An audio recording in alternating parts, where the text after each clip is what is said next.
This lady's sitting on the couch in the living room. She hears a knock on the door. She gets up, she answers it, and there's a guy standing there. And he goes, "Excuse me, miss, do you have a vagina?" She slams the door. The next morning, she's sitting on the couch, knock on the door, answers it, same guy. "Excuse me, miss, do you have a vagina?" She slams the door. Later that night, her husband comes home from work. He tells her what happened. He goes, "Listen, you know what, honey? I'm going to take off for work tomorrow in case this guy comes back." The next morning, they're sitting on the couch, knock on the door. They both get up and go to the door. The husband says, "All right, listen, I'm going to stand behind the door. If he asks that question again, you say yes. I want to see where he's going with this." She goes, "Okay." She answers the door.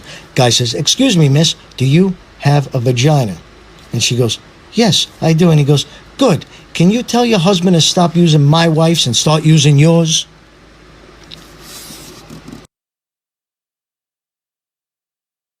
I am going to be telling you the story of the Silent Twins by the names of June and Jennifer Gibbons. When the girls were toddlers, they barely ever talked, but the pediatrician said that it was common for twins to be behind in communication skills compared to other children. By the time they were in elementary school, they would only say one-word sentences every couple days. Jennifer would write at the level she was supposed to, but June would not. They started to be bullied in school for not talking, which led them to become so quiet they stopped talking to their family. The mother would listen in on them, and she could hear them constantly talking to each other behind closed doors. So they could talk, but the parents said it sounded like a foreign language. They then started walking in a single line with each other. They looked exactly matched up. The feet hitting the ground at the same time, the arms swinging at the same time. They would stand up and sit down at the same time. Each bite of food and each drink would be taken at the same time. They were perfectly mirroring each other in every single movement. Stay tuned for part 2. This is part 2 of the story, The Silent Twins, by the names of June and Jennifer Gibbons. Every movement they made was slow in order to perfectly mirror each other. They would not even leave each other's side to use the bathroom.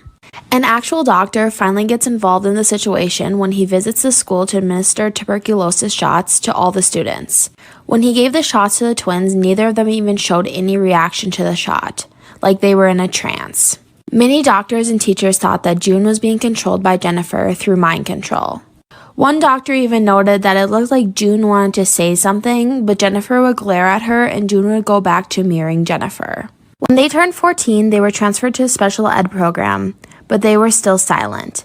They would not talk.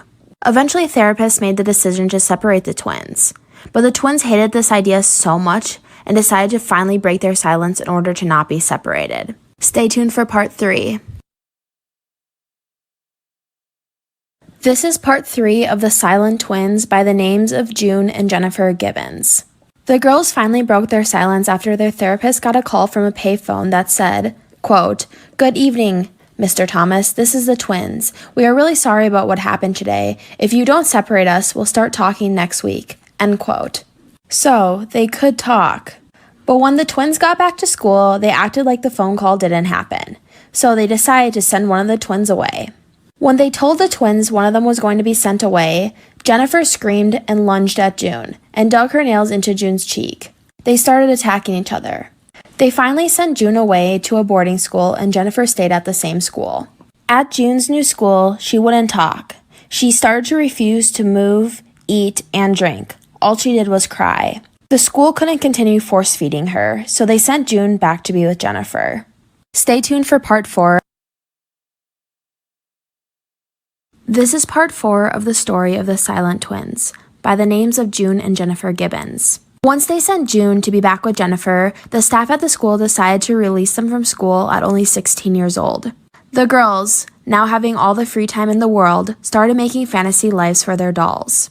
Every single thing they had their dolls do, both of them had to agree on. Their mom finally decided that it would probably be healthy to give the girls diaries.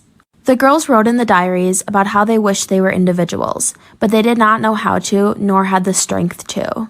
Finally, when they were 17 years old, they decided that they needed to experience life. The best way to do this, they thought, was to get boyfriends. But every time they would encounter boys, they couldn't get up the courage to break their silence. They finally got up the courage to go after the Armstrong boys, who one of them they thought was already in love with them. The boys would drink with the girls, they would smoke with the girls, they would do teenage things. Stay tuned for part 5. This is part 5 of the story of the silent twins by the names of June and Jennifer Gibbons. While hanging out with the Armstrong boys, due to the excessive drinking and substance use, the girls would be more comfortable with talking. Jennifer proceeded to lose her virginity to one of the boys, making her now different from her sister June, in the first time in their entire lives. Due to this proceeded to make both of them very angry because they both now did not understand why their entire lives they were trying to be one together and not two separate people. Due to the anger, Jennifer attacked June in their bedroom and tried to strangle her. After they cooled off, they went on a walk, and on their walk, June then decided to push Jennifer off of a bridge. A car's headlights stopped the continued fight. That's when they realized things would never go back to how they were.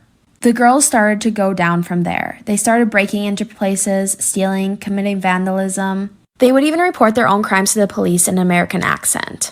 Stay tuned for part 6. This is part 6 of the story of the silent twins by the names of June and Jennifer Gibbons. The police kind of just ignored their continued crimes because they weren't severe enough for the police investigation. The girls then started to get more comfortable with committing crimes, and one night they decided to light the local tennis courts on fire. The next night they burned down a tractor store, and the next night police caught the girls while they were about to light down another place. The girls were then sent to prison without bail. This is when the girls became completely silent again and started synchronizing their movements again. Their feet moving at the same time, their hands moving at the same time, them sitting down and laying down at the same time, eating at the same time, and drinking at the same time. They also started a starvation pact. One could eat one day, and the other would eat the next day. They were soon sent to the hospital, and the therapist thought it was best to separate the girls once again. This was not healthy for either of the girls. Stay tuned for part 7. This is part 7 of the story of the silent twins by the names of June and Jennifer Gibbons. Due to the girls starting a starvation pact in prison, they decided it was best to send them to the hospital and separate them. The hospital was taking note of their synchronized movements. If one was eating, so was the other. If one was sleeping, so was the other. If one was reading, so was the other. 7 months later, they were on trial for their arson. They were then convicted of 16 felonies. After their trial, the prison sent them to a psychiatrist where they were then diagnosed with psychopathic personality disorder. The psychiatrist thought it would be best for them to be sent to a psych ward for the criminally insane instead of the prison for the rest of their lives. When the girls were together at the psych ward, they would try to kill each other, but when they were apart, they were so lonely that they wanted to die. June even tried to commit suicide. To that day, still nobody knew why they were silent and why they would copy each other's movements until this girl, Mary Wallace, got involved. Stay tuned for part 8, which is the last part. This is part 8 of the story of the silent twins by the names of June and Jennifer Gibbons. To that day, nobody knew why the twins were silent until a girl named Mary Wallace got involved. She was given access to the girls' diaries, and after reading the diaries, she knew that June and Jennifer did not belong in the psych ward for the criminally insane. Wallace believes that the girls only committed the crimes because it was a cry for help. And the silence the twins possessed was from extreme identity blending. Wallace could also tell that Jennifer was the leader of the two. After being in the psych ward for the criminally insane for 12 years, they finally got a hearing for their release. The twins told Wallace that if they were able to get released, that one of them would die. It was a death pact. The twins were released from the psych ward in 1993. On the way home, Jennifer laid her head on June to sleep. When the bus got to their stop, Jennifer would not wake up. She was pronounced dead the next morning at the hospital. The death pact was fulfilled just like they said. June now lives a normal life going by the name of Allison.